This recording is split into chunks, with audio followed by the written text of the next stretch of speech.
ॐ अज्ञानतिमिरान्धस्य ज्ञानाञ्जनशलाकया चक्षुरुन्मिलितं येन तस्मै श्रीगुरवे नमः।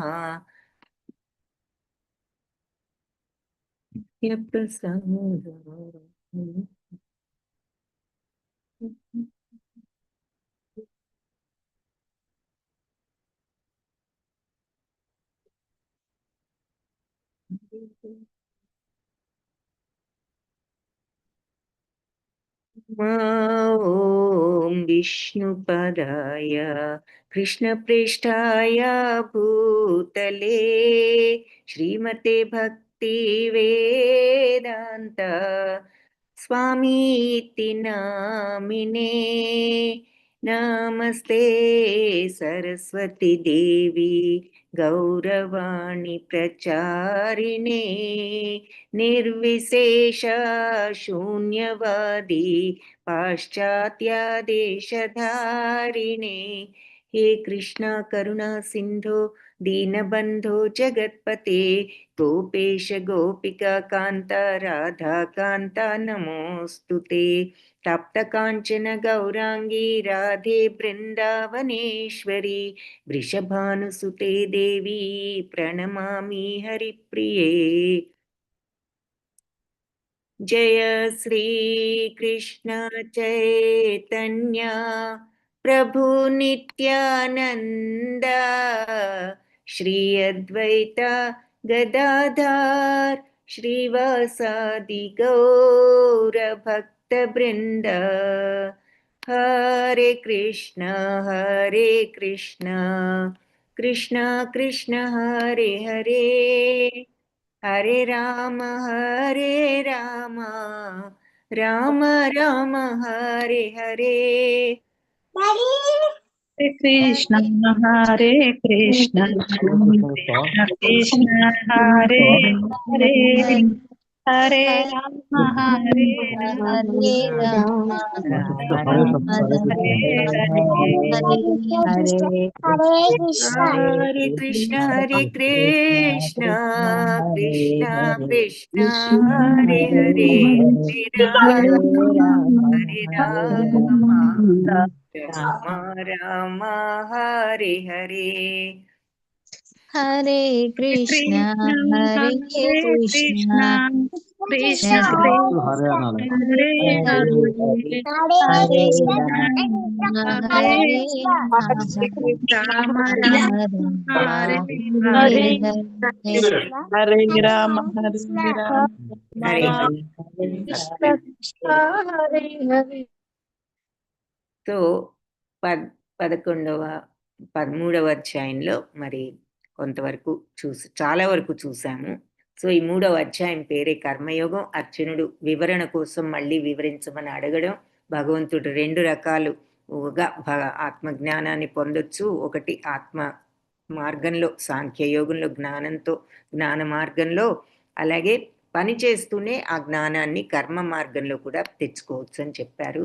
ఆ తర్వాత కర్మేంద్రియాలు ముఖ్యమైన పాయింట్స్. కర్మేంద్రియాలు మనం అదుపులో ఉంచుకున్న పైకి మనస్సును అదుపులో ఉంచుకోకపోతే మనల్ని మనమే మోసం చేసుకున్న వాళ్ళం. కాబట్టి ముందుగా మనం శ్రద్ధావంతులం అయితే ముందు మనస్సును అదుపు చేసుకుని కంట్రోల్లో ఉంచుకుని అదుపులో పెట్టుకుని తద్వారా కర్మేంద్రియాలను అదుపు చేసుకుని ఫలాపేక్ష లేకుండా పనిచేసే యోగులు ఎంతో శ్రేష్ఠులు అని చెప్పారు.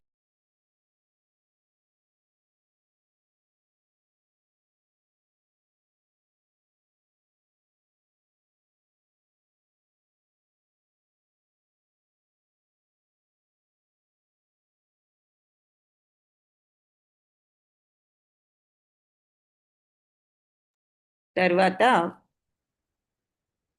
మరి నా కర్తవ్య కర్మ, ఎవరి డ్యూటీస్ వాళ్ళు చేయవలసింది. పని చేయకుండా కూర్చోవడం కంటే పని చేయడమే ఉత్తమం అని చెప్పేసి భగవంతుడు గట్టిగా చెప్పారు. పని చేయకుండా మన జీవన యాత్రను మనం సాగించలేము. ఏ పని చేయకుండా జీవితమే జరగదని చెప్పారు. తర్వాత అయితే ఆ పని ఎలా చేయాలి అంటే యజ్ఞం చేసినట్లు పనిని చేయాలి. అప్పుడు మనకి ఈ కర్మబంధాలు ఏర్పడవు. ఆ రకంగా నువ్వు కర్మను చేసి ఏ రకంగా ముక్త సంగ అటాచ్మెంట్ నుంచి అటాచ్మెంట్ నుండి బయటపడి నువ్వు కర్మను చేయవలను, చక్కగా ఆ రకంగా కర్మను నిర్వర్తించు అని చెప్పి చెప్పారు. తర్వాత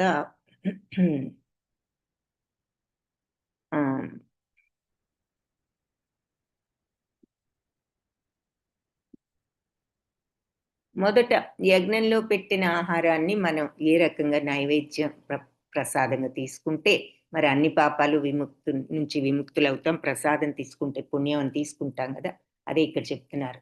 సో అలా తీసుకోవాలి. మన కోసమే ప్రసాదంలాగా ముందు భగవంతుడికి అర్పించి, లేదంటే మనం పాపాన్ని తిన్నట్లే. ఎందుకు అర్పించాలి అనే ప్రశ్న వస్తే యజ్ఞచక్రం చూసాము. భగవంతుడు వేదాలు ఇచ్చారు. వేదాలు మనకి ఎవరు ఏ పని ఏ బాధ్యతను ఏ రకంగా నిర్వర్తించాలో చెప్పాయి. ఆ తర్వాత అది అలా ఎవరి పనిని వాళ్ళు ఒక అంత వేదాల్లో చెప్పిన ప్రకారం భగవత్ ప్రీత్యర్థం ఆయనకి అర్పించి చేస్తే ఫలితం మీద ఆసక్తిని వదులుకుని అది యజ్ఞంతో సమానం ఆ పని అని చెప్పారు. ఆ విధంగా అందరూ సరి అయిన పద్ధతిలో వేదాలు చెప్పినట్లుగా భగవత్ ప్రీత్యర్థం ఆయనకు అర్పించి గనక ఫలాసక్తి లేకుండా చేస్తే అందరూ ప్రతి పని యజ్ఞంలాగా సస్యశ్యామలత వస్తుంది. వర్షాలు మరి వచ్చి ధాన్యం పండి మనకు ఆహారం లభిస్తుంది. కృతజ్ఞతగా ముందు భగవంతుడికి దేవతలకు అర్పించి మనం తీసుకోవాలి. సో అన్ని ప్రాణులు ధాన్యం మీద పడ్డాయి.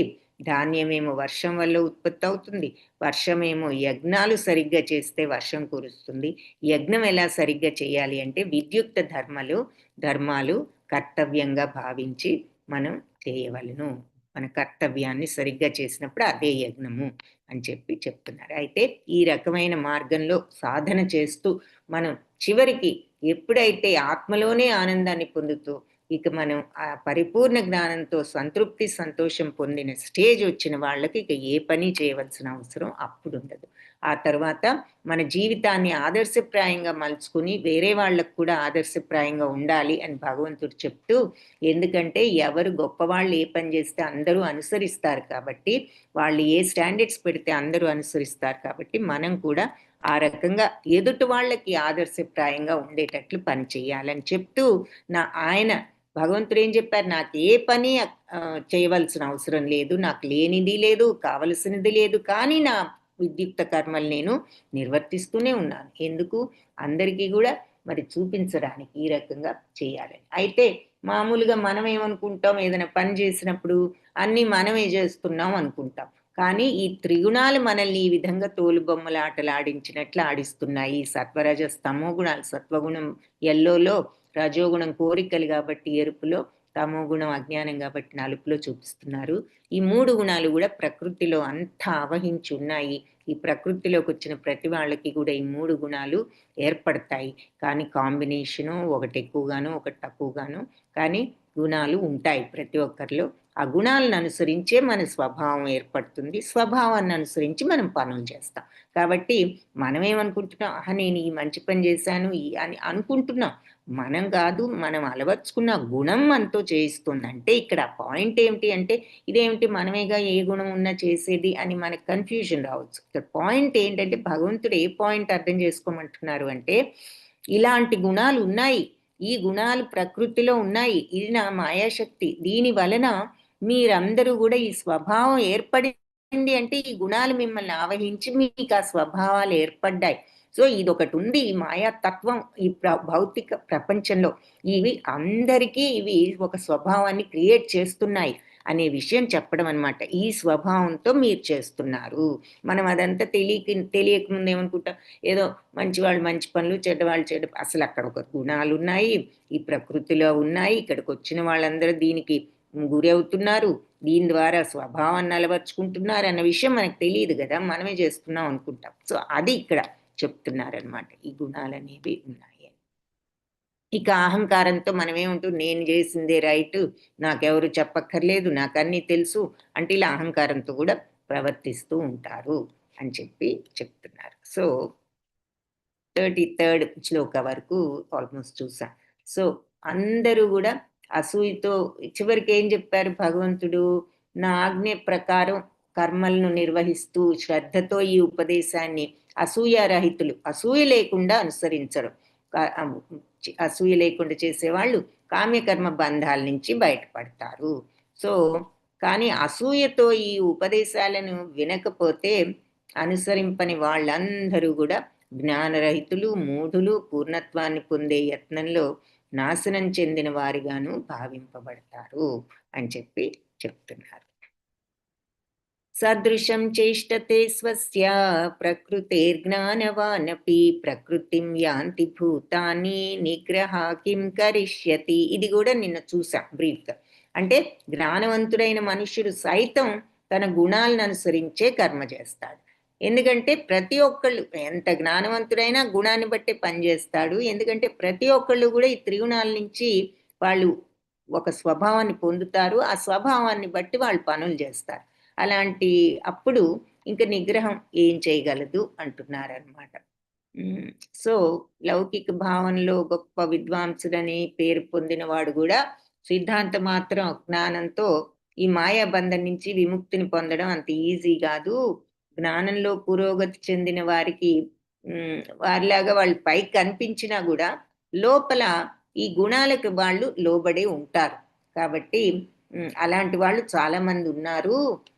మనుషులు విజ్ఞానులైనా కూడా, ఎంతో విజ్ఞానం ఉన్నా కూడా ఈ భౌతిక ప్రకృతికి బద్ధులయ్యే ఉంటున్నారు, ఎంత జ్ఞానం ఉన్నా కూడా అంటున్నారనమాట. కాబట్టి వాళ్ళు ఇక మరి ఎన్నో పనులు చేస్తూ ఉంటాం కదా మనం ప్రతిరోజు. ఈ భౌతిక బంధాల నుంచి విముక్తి పొందాలి అంటే మరి ఎవరైనా ఈ భక్తి భావన సహాయపడుతుంది.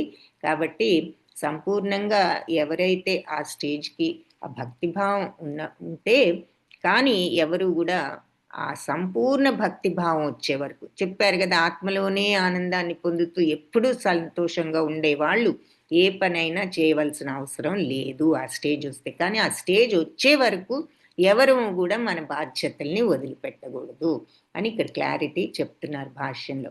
కాబట్టి తొందరపాటుతో ముందుగానే మన బాధ్యతలు వదిలేసి మన యోగులం వెళ్ళిపోదాం సన్యాసానికని ఎవరు కూడా అలా తప్పుగా ప్రయత్నించకూడదు. తను ఏ స్థితిలో ఉన్నాడో అక్కడే ఉండి ఈ ఉన్నత శిక్షణలో ఈ భక్తిని ఈ ఆధ్యాత్మికతను పెంచుకుంటూ మనం ఈ రకమైన సాధన చేయడమే ఉత్తమమైన విధానం. సో అన్నీ వదిలేసి వెళ్ళిపోవాలి ముందే అని చెప్పడంలా. సో ఈ రకంగా భగవంతుడు యొక్క మాయ నుంచి మనం విడుదలను పొందగలడు అని చెప్తున్నారు. సత్వరజస్తమో గుణ మాయ నుంచి బయటపడవచ్చు అని. నెక్స్ట్ది ఇంద్రియ ఆన్సర్స్ చూద్దాం. ఆన్సర్స్ వచ్చాయి.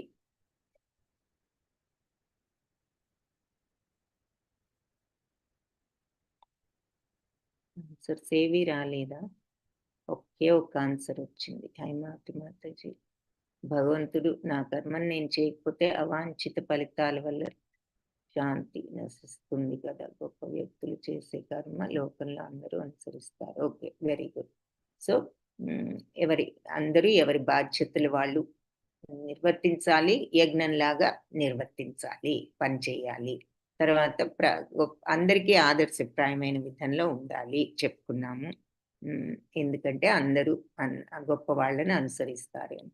Okay, good. కొన్ని పాయింట్స్ చెప్పారు. మిగిలిన వాళ్ళు ఎవ్వరు కూడా మరి ఏమి ఒక్క పాయింట్ కూడా చెప్పలే. 2 days ఆల్మోస్ట్ ఫినిష్ చేశాము, మరి ఒక్క పాయింట్ కూడా చెప్పలేకపోయారంటే కొంచెం డిసప్పాయింటింగ్గా ఉన్నది.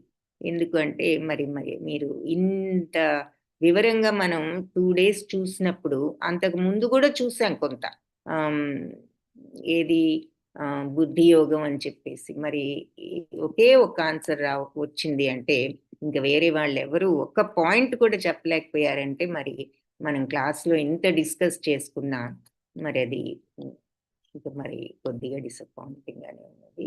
సో శ్రద్ధగా వినండి. Points 1 or 2 important points note చేసుకోండి. మళ్ళీ ప్రతి క్లాస్లో కూడా ముందు జరిగింది వదిలేసి అక్కడి నుంచి కంటిన్యూ చేయడంలో మనం ప్రతి క్లాస్లో కూడా ముందు జరిగింది కొంత రివైజ్ చేసి మీకు ఆ కంటిన్యూటీ తెలియాలని నేను మళ్ళీ ముందుకు వెళ్ళి ఇంతకుముందు చెప్పినవన్నీ కూడా మళ్ళీ చెప్తున్నాను బ్రీఫ్గా చెప్పి మీ కంటిన్యూషన్ అప్పుడు బాగుంటుందని. ఇన్ స్పైట్ ఆఫ్ దట్ మరి ఆన్సర్స్ ఏమీ రాలేదు అంటే మరి డిసప్పాయింటింగ్ గానే ఉంది.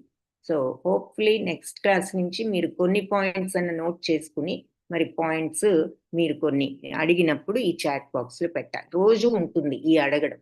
సో మీరు ప్రిపేర్డ్గా రావాలి. నేనే కాదు, మీరు కూడా క్లాసుకి ప్రిపేర్డ్గా రావాలి. అప్పుడే మనం నేర్చుకున్న దానికి ఉపయోగం ఉంటుంది. సో ఎందుకంటే భగవద్గీత కొంచెం డ్రైగా ఉంటుంది మనకు అర్థమయ్యే వరకు. ఆ సబ్జెక్ట్ ఏమిటో విన్నా కూడా కరెక్ట్గా మనకి మీనింగ్ సింక్ అవ్వడానికి మనకు కొంత టైం అవుతుంది. జీర్ణించుకోవడానికి కొంత టైం పడుతుంది. వినగా మనకి బాగా మనం జీర్ణించుకోవచ్చు. అందుకని ఆ పాయింట్స్ని మనం నోట్ చేసుకుని మననం చేసుకోవాలి. చేసుకున్నది మళ్ళీ నెక్స్ట్ మనం ఇలా చెప్పాలి.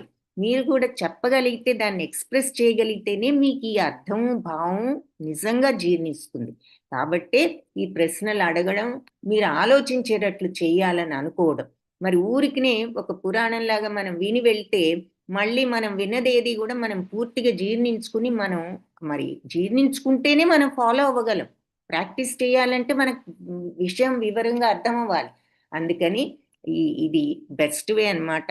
మళ్ళీ ఒకసారి మీరు మననం చేసుకుని చక్కగా రాసుకుని, ఓహో ఇది పాయింట్ అనేది కొన్నైనా తెలుసుకుని, ఆ తర్వాత ఆ పాయింట్లు ఏమిటో మళ్ళీ చెప్పగలగాలి. చెప్పినప్పుడు ఇంక మర్చిపోం. ఒకసారి ఎవరికైనా మీరు ఏదైనా ఈ పాయింట్స్ చెప్పారు అంటే మీరు అప్పుడు మర్చిపోకుండా మీరు ఎక్కువగా మీకు ఎక్కువగా కూడా అర్థం అవుతుంది పాయింట్ కూడా. అందుకని ఇన్నిసార్లు మిమ్మల్ని చెప్పమని అడిగేది. ఓకే, సౌమ్య మాతాజీ, అపేక్ష అసూయ లేకుండా అన్ని కర్మలను ఒక యజ్ఞంలాగా చేయాలి. Okay, good, all right. Okay, Hare Krishna అందరికి. సో ఇప్పుడు శ్రేయాన్ స్వధర్మో విగుణ పరధర్మాత్ స్వనుష్ఠితాత్ స్వధర్మే నిధనం శ్రేయ పరధర్మో భయావహ. పరధర్మాన్ని చక్కగా నిర్వహించడం కంటే గుణరహితమైన స్వధర్మాన్ని ఆచరించడం ఉత్తమం అంటున్నారనమాట. ఇక్కడ ధర్మాలన్నీ మరి రెస్పాన్సిబిలిటీస్, మన పనులు అన్నీ మనకి వేదాలు చెప్తాయని చెప్పారు కదా. వేదాలు మనకి చెప్పేదే అది అని చూసాం యజ్ఞచక్రంలో. వేదాలు, భగవంతుడు వేదాల్లో ఏం చెప్పారు, మనందరికీ మన కర్తవ్యాలు అంటే మన డ్యూటీస్ ఏమిటి, మన రెస్పాన్సిబిలిటీస్ ఏమిటి, మన బాధ్యతలు ఏమిటి, మన స్వధర్మం ఏమిటి అన్నది చెప్పారు ప్రతి వాళ్లకు. కాబట్టి అలా ఆ ప్రకారంగా మనం ఏ పని చేసినా చెయ్యాలి యజ్ఞము లాగా అని చెప్పుకున్నాం. సో అలా అందరూ కరెక్ట్గా చేస్తే యజ్ఞం లాగా ఏ పనైనా సస్యశ్యామలత కూడా ఉంటుంది. వర్షాలు వస్తాయి, కరువులు ఉండవు, అందరికీ ధాన్యం వస్తుంది అని చెప్పుకున్నాం. కాబట్టి ఇక్కడ ఏం చెప్తున్నారంటే అలా స్వధర్మాన్ని వేదాల్లో చెప్పారు కాబట్టి ఎవరి స్వధర్మం వాళ్ళకున్నది. సో పరధర్మాన్ని అంటే మరి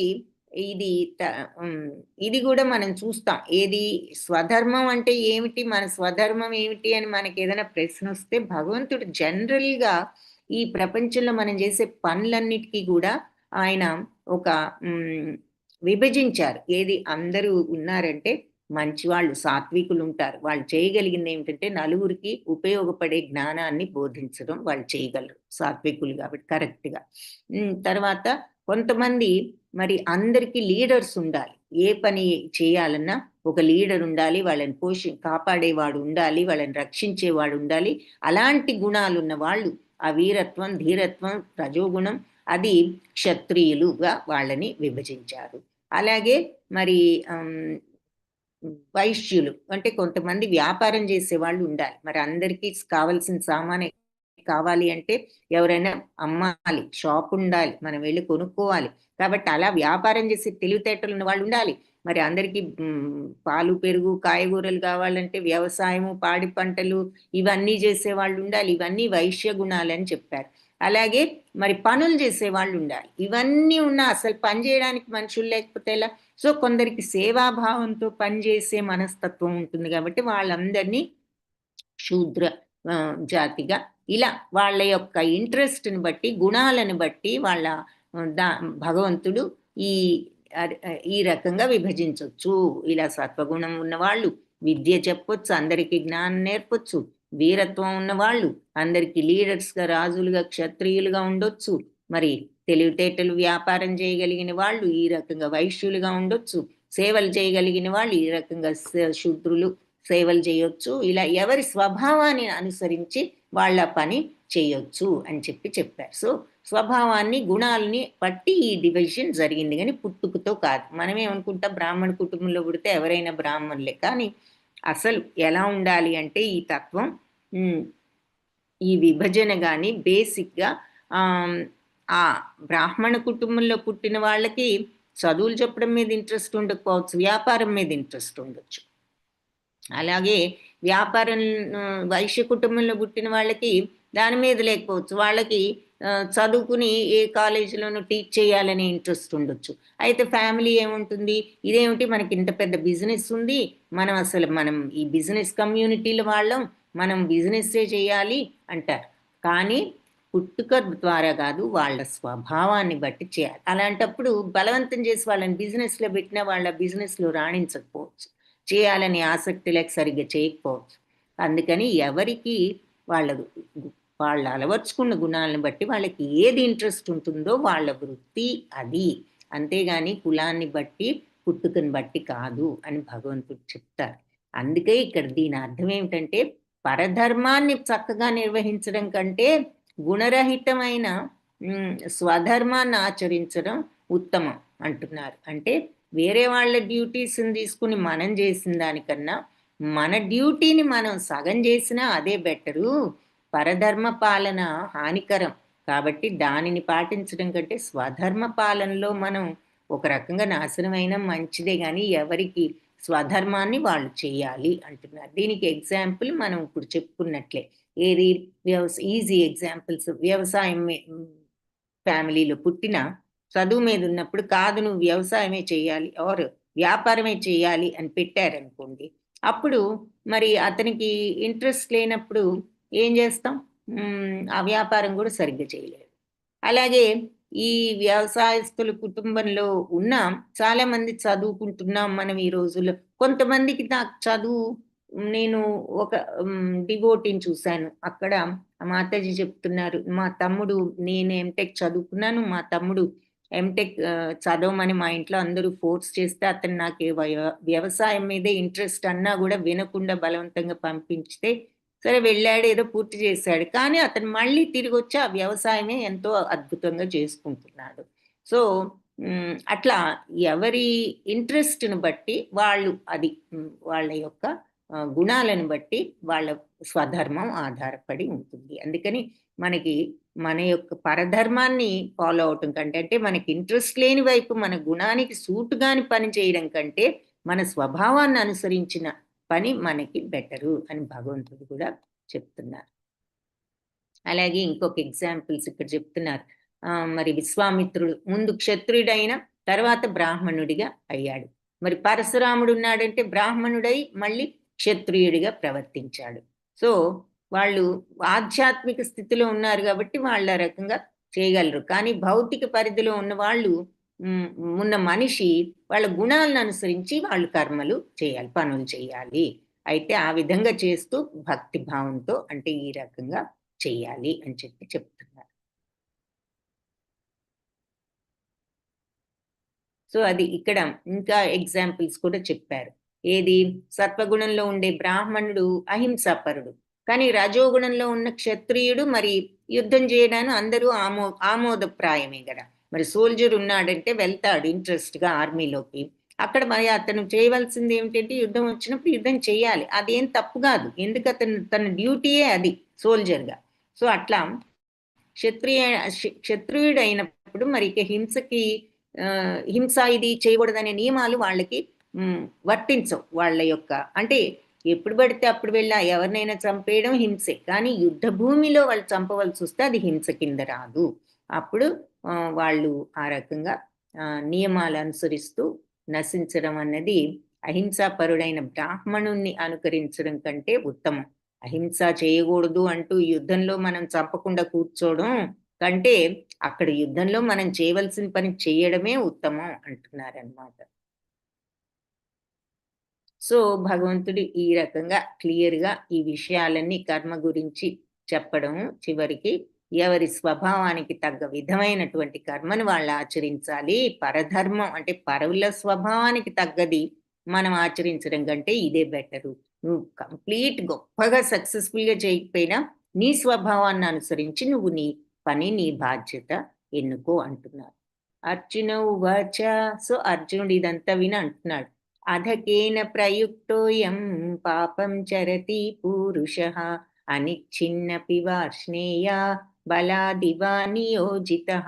సో అర్జునుడు వార్ష్ణేయ అంటే వృష్టి వంశస్థుడా, అంటే భగవంతుడు ఈ యదు వంశాన్ని వృష్టి వంశం అని కూడా అంటారు. వృష్టి వంశస్థుడా కృష్ణ, ఇష్టం లేకుండా కూడా ఒకవేళ ఎవరైనా బలవంతంగా ఈ పాపాలను పాపం చరతి పురుష, మనుషులు పాపాలు చేస్తూ ఉంటారు కదా, అని చిన్నపి కోరకపోయినా, అంటే వాళ్ళు కావాలని చెయ్యాలని చెయ్యరు, బట్ అయినా కూడా ఎందుకో ఫోర్స్ఫుల్ గా పాపాలు చేస్తూ ఉంటారు కదా, బలవంతంగా ఎందుకు ఇలా చేస్తున్నారు అంటున్నాడు. అంటే అయిష్టంగా బలవంతంగా అయినా సరే మనిషి పాపాలను చేస్తూ ఉంటున్నాడు, ఒక్కొక్కసారి ఇష్టం లేకపోయినా కూడా ఎందుకు ఇలా చేస్తున్నాడు, దేనివల్ల ఈ ప్రేరేపణతో ఇలా ఇష్టం లేకపోయినా తప్పులు చేస్తున్నాడు అని అర్జునుడు అడిగాడు.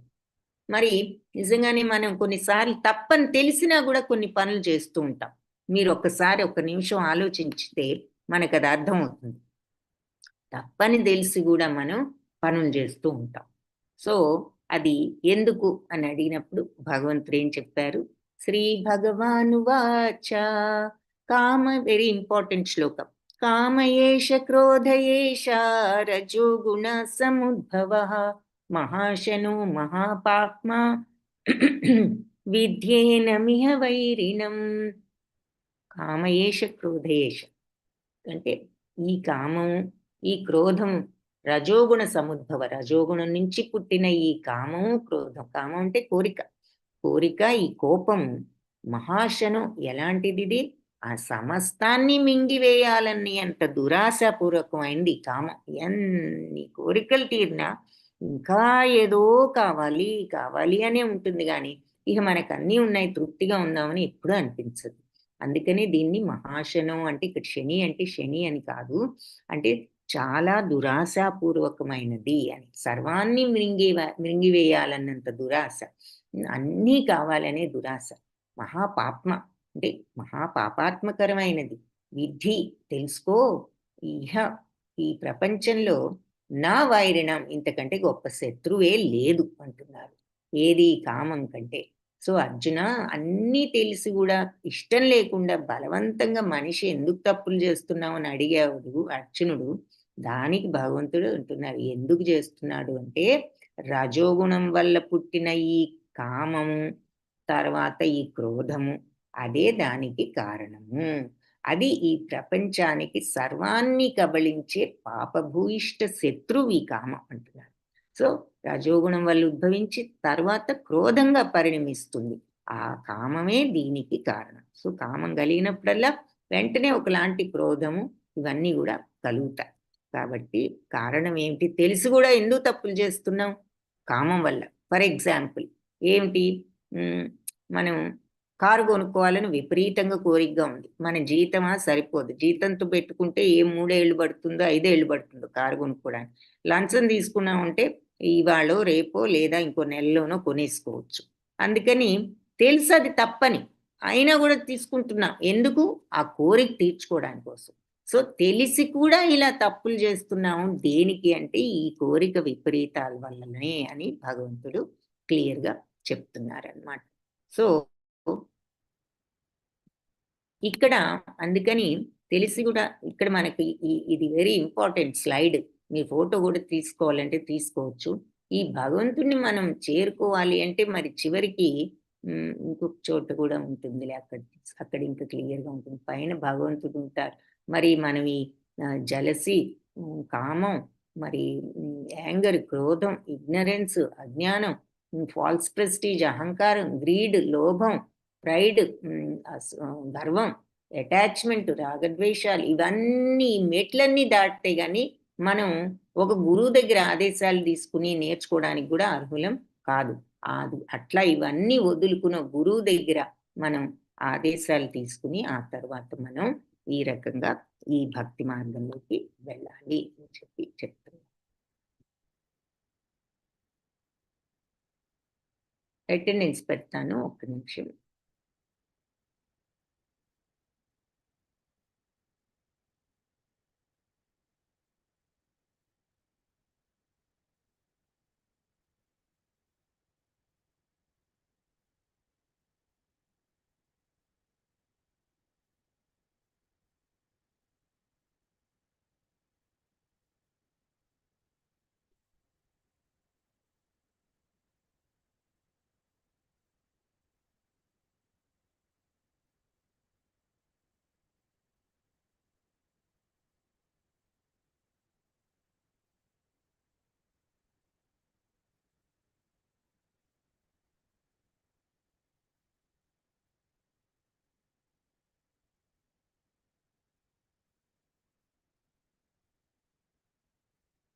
ఓకే, అటెండెన్స్ పెట్టాను, మీరందరూ అటెండెన్స్ తీసుకోవచ్చు.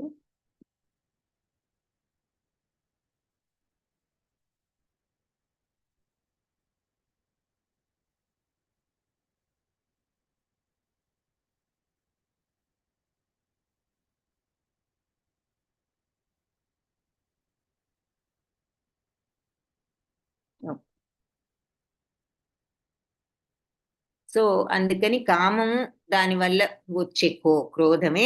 ఈ తప్పు తెలిసి కూడా తప్పులు చేయడానికి కారణం ఏంటంటే ఈ కోరికే అని చెప్తున్నారు. ఎగ్జాంపుల్ మనం ఇప్పుడే చెప్తున్నాం, ఈ లంచం తీసుకుని తప్పని తెలిసి కూడా తీసుకుంటాం, ఎందుకంటే ఈ కోరికలు తీర్చుకోవడానికి తీసుకుంటున్నాం.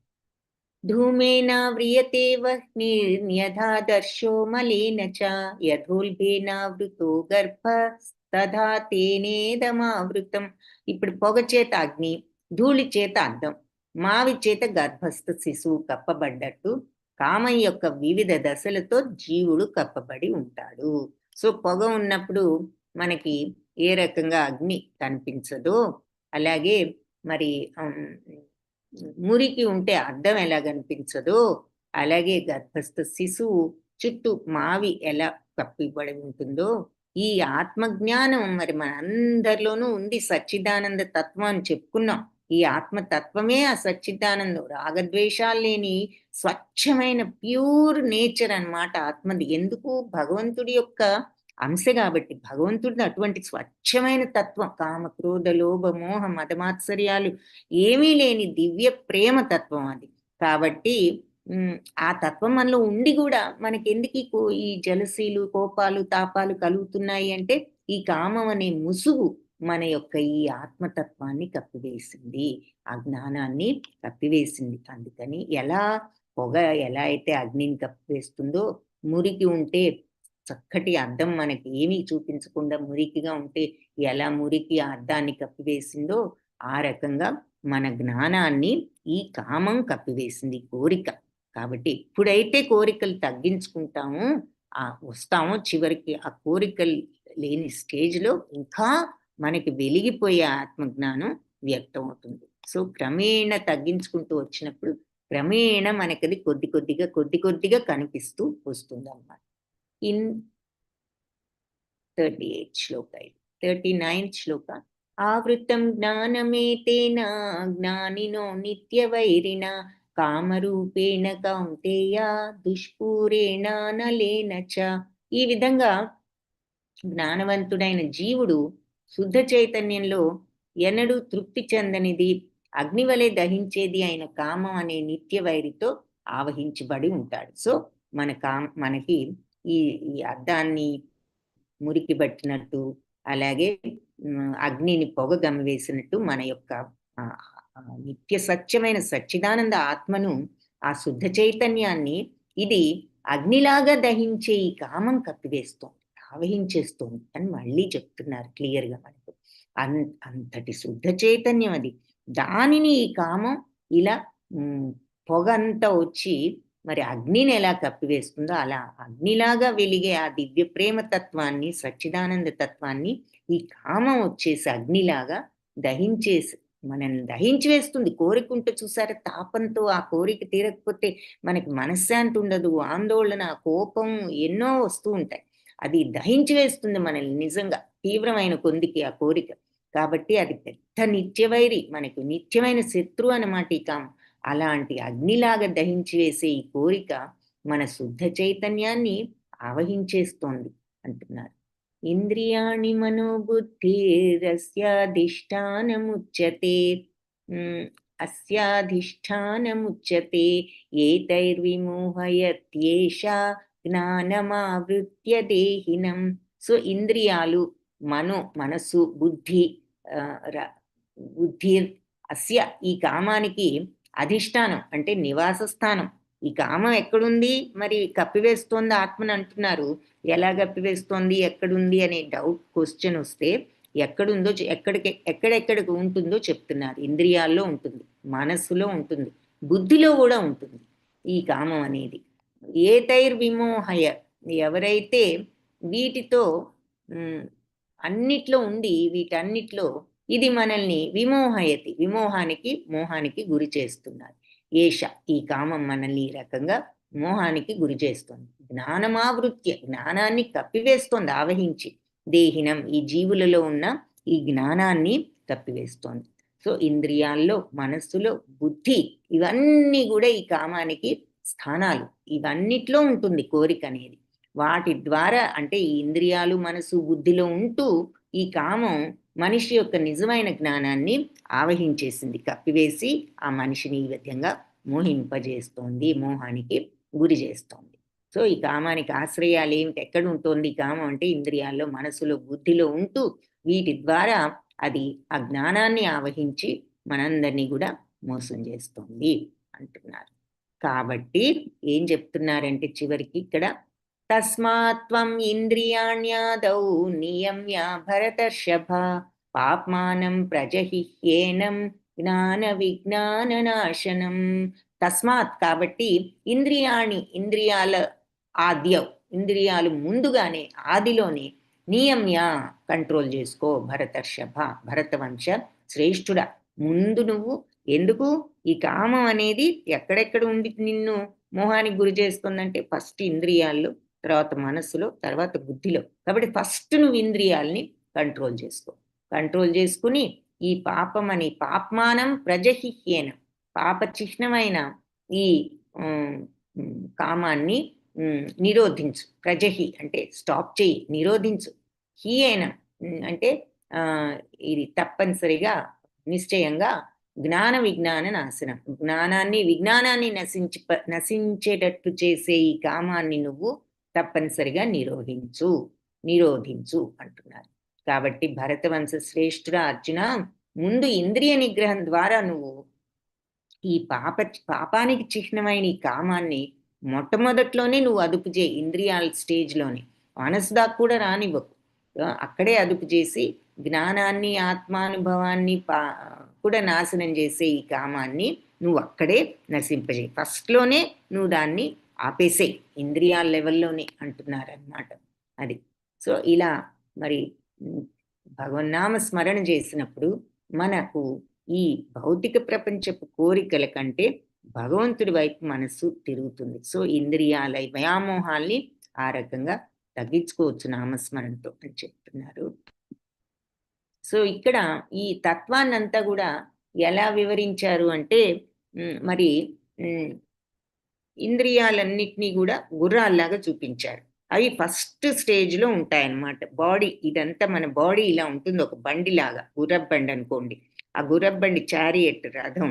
సో అందులో ఫస్ట్ ఇంద్రియాలు. ఎందుకు? ఇంద్రియాలే కదా అన్ని చూసేది. చూడడం, వినడం, వెంటనే చూడగానే ఇదేదో బాగుంది, వినగానే ఇదేదో బాగుంది విందాము, అట్లా మనకి వెంటనే కోరిక కలిగించి ప్రలోభం కలిగించేది ఫస్ట్ ఇంద్రియాలు. ఈ గుర్రాలు కూడా చూడండి, ఏదైనా వాటికి నచ్చితే కంట్రోల్ లేదంటుంది, ఇష్టం వచ్చినట్టు వాటికి ఏది నచ్చితే అటు వెళ్ళిపోతూ ఉంటాయి. మన దారిడైతే పక్కన గడ్డి కనిపిస్తే మరి గడ్డి వైపు వెళ్తూ ఉంటాయి అలా. సో వెనక మరి మనస్సు కళ్ళెం లాంటిది. ఏది? గుర్రాలు ఎడ తీసుకుపోతే అటు వెళ్ళిపోతూ ఉంటుంది మనస్సు. ఈ గుర్రాలు మరి మనల్ని ప్రలోభ పెడితే మన మైండ్ వాటి వశం అవుతూ ఉంటుంది. కానీ బుద్ధి అనే సారథి వెనక్కి లాగి, తప్పు, నువ్వు ఆ మార్గంలో కాదు వెళ్ళాల్సింది, మనం కుడి చేతి వైపు కాదు ఎడం చేతి వైపు వెళ్ళాలి అని చెప్పి వెనక్కి లాగి సారథి ఆ గుర్రాల్ని సరి అయిన మనస్సుని, కళ్యాణ్ని, తద్వారా గుర్రాల్ని సరి అయిన దారిలో పెడతారు. ఇక వెనక ఉన్న ఆత్మ అది సాక్షిభూతం, అది ఏ విషయంలోనూ పట్టించుకోదు. ఇవి ఎలా ఉన్నా సరే ఆత్మ ఎప్పుడు నిత్యానందంలోనే ఉంటుంది. మనం ఆ నిత్యానంద తత్వాన్ని అందుకోవాలి అంటే ముందు ఇలా ఎటు పడితే అటు వెళ్ళిపోకుండా కోరికల ప్రలోభాలతో ముందు ఇంద్రియాలు అరికట్టుకోవాలి. ఆ ఇంద్రియాలు అరికట్టుకోకపోతే అవి లేకపోతే కళ్ళెం లాంటి మనసు కూడా వాటి వైపు వెళ్ళిపోతూ ఉంటుంది, కోరికల వైపు. నెక్స్ట్ స్టేజ్లో కొంచెం బెటర్ బుద్ధి అనమాట. ఇంద్రియాలు మరీ ముందు ఇవి ఏ విషయం ఏ బయట వస్తువులు చూడగానే ప్రలోభపడిపోతూ ఉంటాయి ఇంద్రియాలు. అవి ప్రలోభపడి మనసు కొంచెం బెటర్, ఇమ్మీడియట్గా ప్రలోభపడదు. వీటి వల్ల ఇంద్రియాల యొక్క బలంగా లాగేసరికి మనసు కూడా ప్రలోభపడదు. మనస్సు కంటే కూడా ఇంకా కొంచెం పై స్టేజ్లో ఉంది బుద్ధి.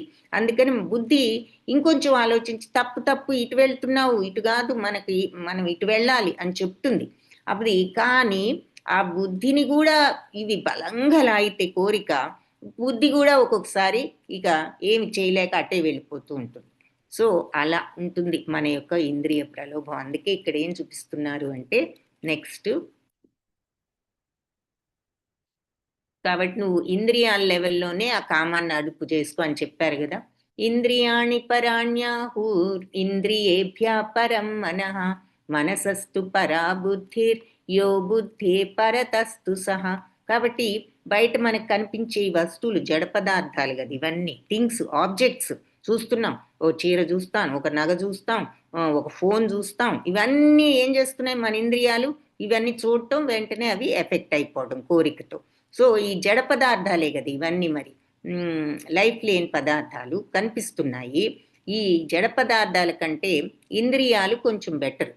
అన్నిటికంటే తక్కువ స్థితిలో ఉంది ఈ మెటీరియల్ ఆబ్జెక్ట్స్, జడ పదార్థాలు. వాటికంటే ఇంద్రియాలు కొంచెం బెటర్. వాటికి చూడగల శక్తి, వినగల శక్తి ఉంది.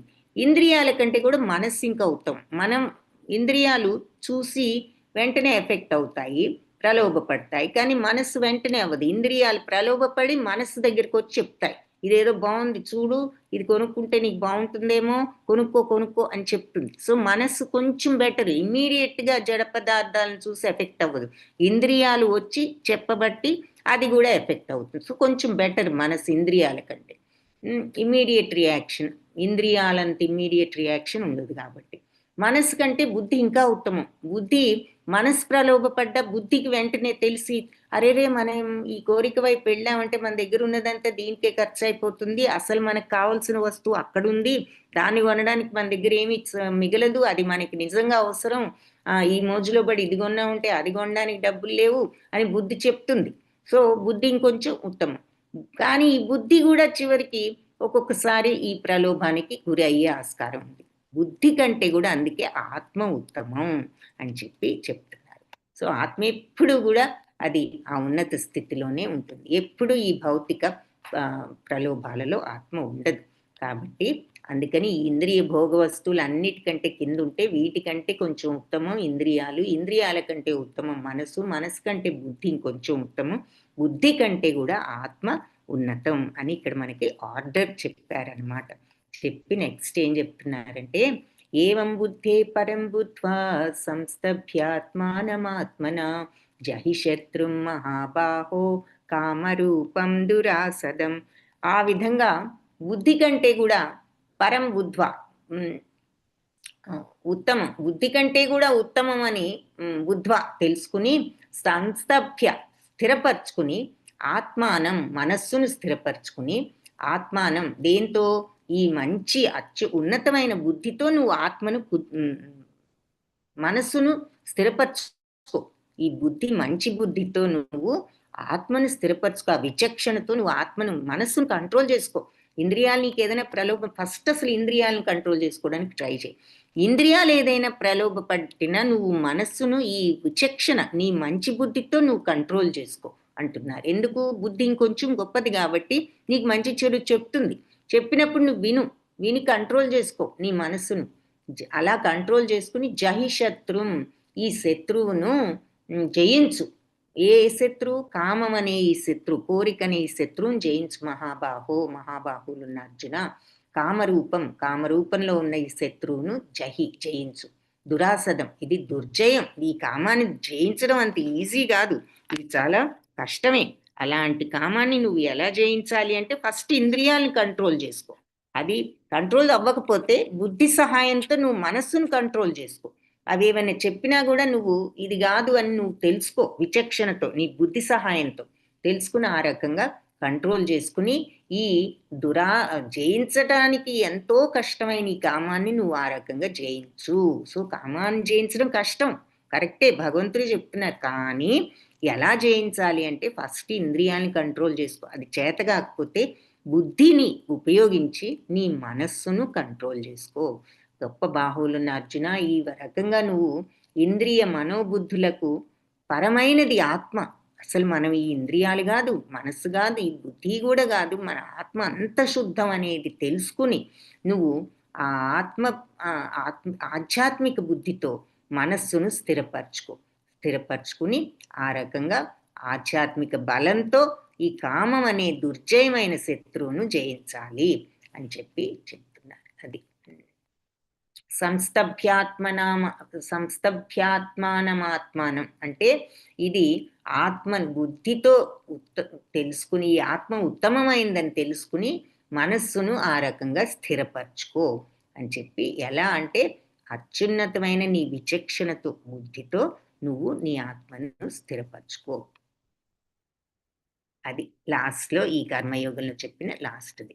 సో వాంఛాకల్పతరుభ్యశ్చ కృపా సింధుభ్య ఏవ చ పతితానాం పావనేభ్యో వైష్ణవేభ్యో నమో నమః.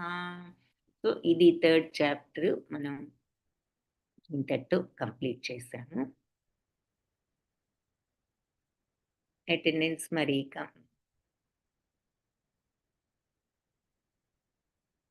తీసుకోండి. ఓపెన్ కాలేదంటున్నారు మాతాజీ. ఓపెన్ కాకపోతే మరి ఒకవేళ ఏదైనా మీరు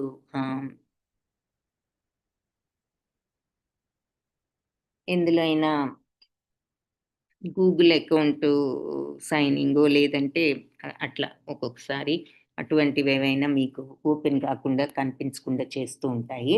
మీరు లింక్ కాపీ చేసుకుని ఒకసారి ఫోన్ రీస్టార్ట్ చేసి మళ్ళీ ట్రై చేయండి. ఓకేనా? శ్రీకృష్ణ. శోభారాణి మాతాజీ, మీరు హ్యాండ్ రైజ్ చేశారు, ప్రశ్న ఏదైనా ఉందా చూద్దాం, ఒక నిమిషం. హరే కృష్ణ మాతాజీ, అన్మ్యూట్ చేసుకోండి. హరే కృష్ణ మాతాజీ. చెప్పండి. ఇప్పుడు క్షత్రియుడు యుద్ధ భూమిలో యుద్ధం చేయడం అనేది ధర్మం అని చెప్పారు కదా. అది అదే ఇప్పుడు రాజ్య పాలనలో కూడా ఎవరైనా దొంగ కానీ శత్రువు కానీ చంపడం కూడా తన ధర్మం కిందే అవుతుందా మాతాజీ? అంటే దొంగని మనం శిక్షలు అనేవి కోడ్ ఉంటుంది కదా, ఇప్పుడు మనకి లాస్ ఉంటాయి, ఈ శిక్ష చేసినప్పుడు ఈ పనిష్మెంట్ అని. సో ఆ రకంగా పనిష్ చేయడం తప్పు కాదు. అది మరి లీడరు ఇప్పుడు జడ్జి ఉన్నాడు మనకి, ఈ రోజుల్లో చూసుకున్న కోర్టు ఉంది, ఎవరో ఏదో తప్పు చేస్తారు, వాళ్ళకి ఏ శిక్ష వేయాలో లాలో ఉంటుంది. ఆ ప్రకారంగా జడ్జి శిక్ష వేస్తే ఆ జడ్జికి పాపం ఎలా తగులుతుంది? అతని డ్యూటీ అతను చేస్తున్నాడు, అంతే కదా. అలా. సరే, ఓకే మాతాజీ, ధన్యవాదాలు. హరే కృష్ణ మాతాజీ. హరే కృష్ణ మాతాజీ. సో మరి ఇంకా వేరే ప్రశ్నలు ఏమైనా ఉంటే చూద్దాం, లేదంటే క్లాస్ అని చేద్దాం. లింక్ కాపీ చేసి ఉంచుకోండి.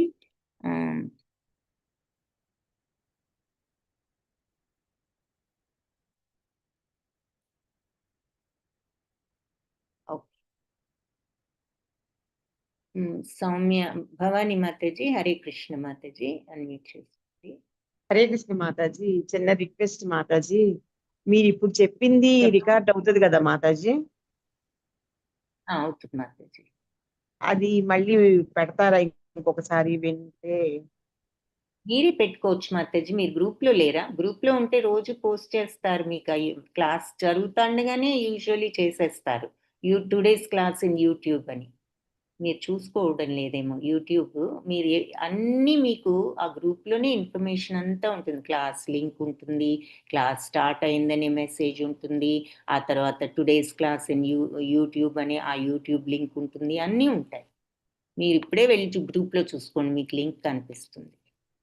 ఓకే ఓకే, చూస్తాను Mataji, thank you. So that is the source for all the information. మీరు గ్రూప్ చూసుకోవాలి. గ్రూప్ చూసుకోకపోతే మీకు ఎన్నో విషయాలు తెలియవు. హరే కృష్ణ. చాలా మంది లింక్ పంపించమని మెసేజ్ కూడా పెడుతూ ఉంటారు. నేను పంపించాల్సిన అవసరం లేకుండా, అందుకే మన అందరం గ్రూప్ లో ఉన్నది. ఆ గ్రూప్ లోనే మనకు కావాల్సిన ఇన్ఫర్మేషన్ అంతా కూడా ఉంటుందన్నమాట. హరే కృష్ణ. సౌమ్య మాతాజీ చెప్పండి. అన్మ్యూట్ చేసుకోండి మాతాజీ. సౌమ్య మాతాజీ. ఓకే. దీప మాతాజీ. హరే కృష్ణ. హరే కృష్ణ మాతాజీ. ఆ, మాతాజీ చెప్పండి. సారీ మాతాజీ, నాకు మా అమ్మ పడింది. అమ్మకి పడి 4 ఫ్రాక్చర్స్ 2 సర్జరీస్ అవ్వడం వల్ల నేను మీరు పిలిచినప్పుడు పలకడం కానీ చేయలేకపోతున్నాను. సారీ మాతాజీ. అంటే మీ క్లాసులు వింటున్నాను కానీ నేను మీకు సమాధానం ఇవ్వలేకపోతున్నాను. పర్వాలేదు మాతాజీ, పర్వాలేదు. హరే కృష్ణ. మదర్ని జాగ్రత్తగా చూసుకోండి. హరే కృష్ణ. మమ్మీని చూసుకోవడంలోనే నాకు కొంచెం అదే సరిపోతుంది మాతాజీ. వింటున్నాను కానీ మీరు పిలిచినప్పుడు పలకడం కానీ సమాధానం ఇవ్వడం అవేవి చేయలేకపోతున్నందుకు కొంచెం రోజు చెప్దాం అనుకుంటున్నాను కానీ చెప్పలేకపోతున్నాను. సో ఈ రోజు పర్వాలేదు. ఎలాగైనా చెప్పాలి అని. ధన్యవాదాలు మాతాజీ. పర్వాలేదు. Thank you Mataji. Thank you మాతాజీ. హరే కృష్ణ. కానీ మీరు చాలా బాగా చెప్తున్నారు మాతాజీ. మీరు మా అందరికి చాలా హెల్ప్ చేస్తున్నారు. ఎందుకంటే మేము పక్కదారి పట్టకుండా మాకు ఒక సరైన మార్గం చూపించడంలో గాని, ఈ ఎలాగో మాకు ఈ దైవభక్తి పట్ల ఎలా ట్రైన్ చేస్తున్నారు. చాలా బాగుంది మాతాజీ. అందరికీ మనకి దారి చూపించేది భగవంతుడే మాతాజీ. ఆయనే నాకైనా మీకైనా అందరికీ మనకి దారి చూపించింది మన అదృష్టం. భగవంతుడు మీ ద్వారా మాకు దారి చూపిస్తున్నాడు Mataji. Hare Krishna Mataji. Hare Krishna. Okay. Thank you మాతాజీ. హరే కృష్ణ. హరే కృష్ణ. ధన్యవాదాలు. క్లాస్కి మీరు అందరూ శ్రద్ధగా వస్తున్నందుకు. సేవిక మాతాజీ. హరే కృష్ణ. సేవిక మాతాజీ. హరే కృష్ణ మాతాజీ. హరే కృష్ణ మాతాజీ. చెప్పండి. మీ వరకు మీరు చాలా బాగా చెప్తున్నారు మాతాజీ. మాకే విన్నంత వరకు బాగుంటుంది. అది గుర్తు పెట్టుకొని చెప్పాలంటే కొద్దిగా గుర్తుండట్లేదు మాతాజీ. సోమవారం ఖచ్చితంగా ఈ వాటి క్లాస్ చెప్తాం మాతాజీ. మీరు 1 or 2 పాయింట్స్ అయినా మీ వెంటనే మీకు అర్థమైనవి బాగా నోట్ చేసుకోండి మాతాజీ. అప్పుడు నోట్ అలాగే మాతాజీ, తప్పకుండా మాతాజీ. అది మనం మర్చిపోకుండా కనీసం మనకి ఒక్క పాయింట్ అయినా ఏదైనా మన బ్రెయిన్ లో బాగా రిజిస్టర్ అయితే ఆ ఒకటైనా నోట్ చేసుకోండి. అప్పుడు మీకు నోట్ చేసుకుంటే గుర్తుంటుంది. నెక్స్ట్ డే మీరు అది చెప్పారనుకోండి, అప్పుడు ఇంకా బాగా గుర్తుంటుంది. ఓకే. తప్పకుండా మాతాజీ. ఆ ఒక పాయింట్ అన్నా ఫాలో అవచ్చు. భగవద్గీతలో ఏ ఒక్క పాయింట్ ఫాలో అయినా చాలని చెప్తూ ఉంటారు కాబట్టి. అవునవును మాతాజీ. అది ఓకేనా తప్పకుండా మాతాజీ. మాతాజీ లెవెల్ 2 అది రాలేదు మాతాజీ. అటెండెన్స్ లెవెల్ 3 అటెండెన్స్ వచ్చింది మాతాజీ. లెవెల్ 3 వచ్చిందా? Okay okay. అవును మాతాజీ. థ్యాంక్ యూ మాతాజీ. హరే కృష్ణ. చూస్తాను ఒక్క నిమిషం అయితే.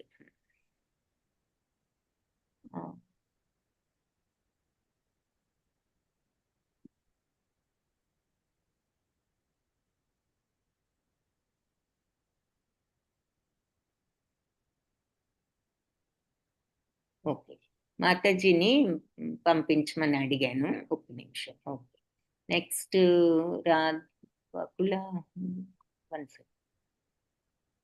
భవానీ మాతాజీ ఆల్రెడీ అడిగే అన్మ్యూట్ చేసుకుంటారా మాతాజీ? క్వశ్చన్ ఏదైనా ఉందా?